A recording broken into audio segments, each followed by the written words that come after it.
C'est parti. waaw camarade tey dañoo ñëwoon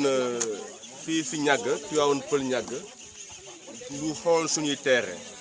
Il y a 1 an de cela dañu lancé woon benn projet de terrain bi ñu lancé projet terrain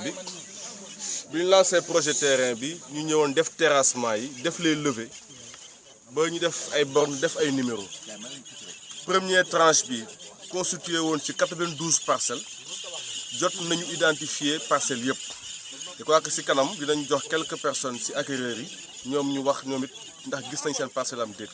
Mais globalement le site est correct, terrassement bi normal na, bornage bi baax na, numérotage bi aussi baax na. Donc il faut ñu ngi jógee aussi à Kër Massar où on a eu un projet bu ñu fa proposé vers l'extension Kër Massar avec des terrains à 6 500 000 à renégocier pour suñuy camarades yi soxla. Donc loolu la Moussa Diop moom mooy yor projet bi moo nekk Maxi Group moom moo ñu jaay fii donc en collaboration avec la BOA bi ñu accompagner sur le projet parce que c'est un projet extrêmement coûteux où c'est 2 parties benn bu nekk 2 hectares 4 benn bu nekk tamit di jar 80 millions nga war a faire aussi 10% du prix notaire bi war a procéder génne ay délibération génne ay baux. C'est tellement coûteux ba pare ñu indi courant ba ci cité bi indi ndox ba ci cité bi loolu yëpp ci première tranche à 2 millions deuxième tranche à 2 500 000. bàyyi bi nga xam notaire bi dañ koy moo koy defar individuel bu soobee yàlla bu ñu ci eggee ñu wax leen ñaata la ñu war a fay pour loolu pour ñu mën a finaliser le projet. Donc ma jox kàddu gi Moussa Diop mu àddu ci tamit ay kàddu. Donc maa ngi leen di jaajëfal ci li ngeen fi ñëwee yaakaar naa ne kenn ku ne retrouvé wu na ci biñ ñëwee ci zone bi en tant que tel di leen jaajëfal aussi ci ni ngeen ñu wóole woon tout au départ donc sentiment aussi de satisfaction lay nekk bu ngeen ñëwee gis au moins li ngeen ñu sasoon ñu defar ko ba mu xaw a répondre rek seeni normes de manière correcte donc dañ leen di jaajëfal rek di ñaan yàlla deuxième tranche bi ñu def ko daal di koy gën a améliorer. Parce que liñ ci war a dolli rek mooy ndox ak courant bi comme on a toujours dit ndox ak courant bi dañ ciy dolli pour que la zone soit beaucoup plus correcte. Maintenant comme j'ai dit tantôt rek kenn ku ne ci yéen ku fi am kenn ku ne ci yéen ku fi am terrain dafa war jël numéro Alpha Diallo le topographe pour que bu fiy dellu si waat pour mën a retrouver wu mu woo ko au moins pour mën a ñëw xool parcelle am de manière correcte parce que comme que dañu dugg woto ñun ñëpp def un grand détour. C'est pas facile pour ñenn ñi fiy door a ñëw ñu retrouver wu donc c'est sûr que il faut que individuellement ngeen ñëw personnellement kenn ku ne ci yoon doxal seen bopp xool pour di fi mën di indi seen bopp dans le futur. Maintenant jox nañ leen aussi les plans parcellaires c'est important parce que comme j'ai eu à le dire tantôt ñenn ñi peut-être xamuñu ko mais document la boo xamante ne au minimum 100 000 francs la ko géomètre di defaree waaw dañ ko anticiper nag jox leen ko rek. Pour kenn ku ne au moins am plan parcellaire de manière correcte bu fekkee dafa am un projet moom la war a jox architecte bi ci loolu la war a sukkandiku pour defar un projet de villa bu correct waaw donc en gros c'était ça bu fekkee amul benn question. Parti. Je remercie d'abord le secrétaire général sama parcelle gis naa ko vraiment je suis très satisfaite. Bornage bi baax na numéro bi aussi awma woon problème pour gis ko je vais en profiter pour remercier Alpha Diallo parce que moom aussi gën na ma expliquer affaire bi vraiment daal site bu baax la te awma si benn regret prix bi c'est abordable terrain bi baax na vraiment je remercie tout le monde merci. Asalaamaaleykum comme tout le monde je remercie tout le monde surtout le secrétaire général et son équipe parce que aujourd'hui j'ai vu un travail vraiment énorme abattu.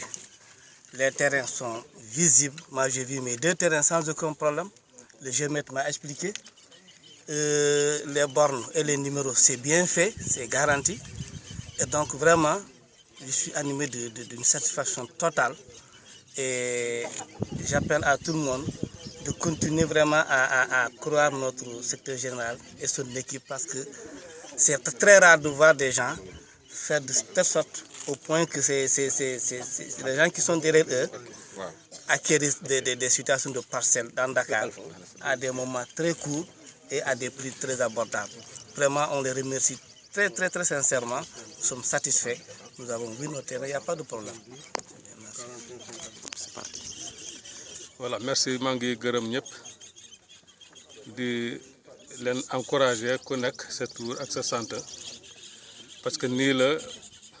nit ku ne fooy liggéey fu ne sa mbébét mooy am au moins balaa ngay dem retraite fooy dallu loolu bu amee syndicat bi am coopérative ci biiram coopérative bi dem ba organiser lu mel nii ba tey ñu am visite kenn ku nekk ñëw gis sa terrain sans rëkk-rëkk loolu maa ngi koy rafetlu en tant que président de la coopérative. Accès bi au départ ce n'était pas évident parce que boo ñëwee ba ci Niago village pour nga accéder site bi da ngay dox forcément te foofu ba fii boo day calculer ay kilomètres lay doon 2 ou 3 kilomètres mais def nañ ko ay yoon. di ñëw di gis di dem di expliquer militants yi encourager leen ba tey su fekkente ne tey amul benn problème amuñu problème kenn ku ne gis nga da ngay ñëw ba gis sa terrain satisfaction bi man je pense que ci syndicat bi lay tàmbale ñëw bi ci coopérative bi alhamdulilah rabbil alamin maa ngi sant yàlla di sant François parce que c'est un secrétaire général qui est prompt, il est prompt, dafa am vision grâce à lui moo taxoon ñu ñëw ba fii ma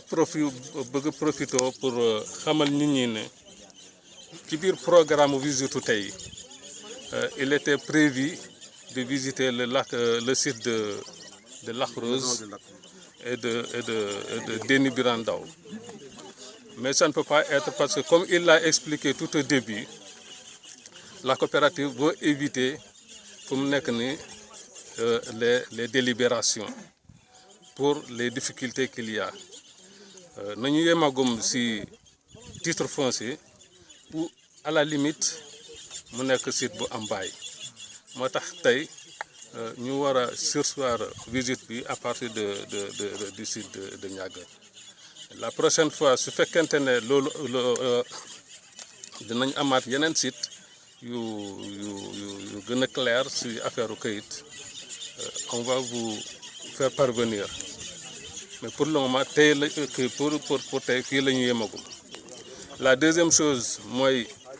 il était prévu dans le programme que bu ñu jógee fii on allait visiter la cité Sokabek mais malheureusement seen responsable ñëwuñu moo tax bon on va y passer pour peut-être ku ne am aperçu ci site boobu ñu continuer suñu yoon maa ngi leen gërëm di leen sant ku nekk